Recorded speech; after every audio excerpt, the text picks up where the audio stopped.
నేనొక్కడినే ఎలా ఆపగలను? ఒక్కడివేనా?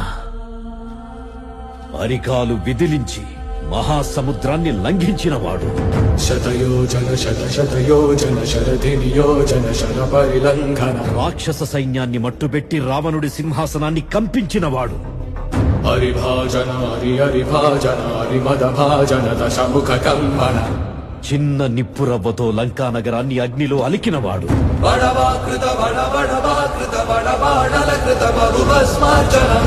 త్రేతాయుగంలో రాముడి నీడయ్యాడు.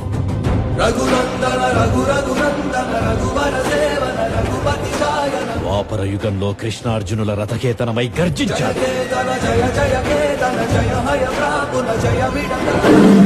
కలియుగంలో ధర్మం కోసం పోరాడే ప్రతి ఒక్కరి వెంట ఉన్నాడు. నీ వెంట ఉన్నాడు. ధర్మ కర్మ నిర్మాణ కోరిన దర్భకూడ దుర్జయ సమమౌనని చాటిన నాటి పురాణ ప్రబోధం నలు చరగులుగా.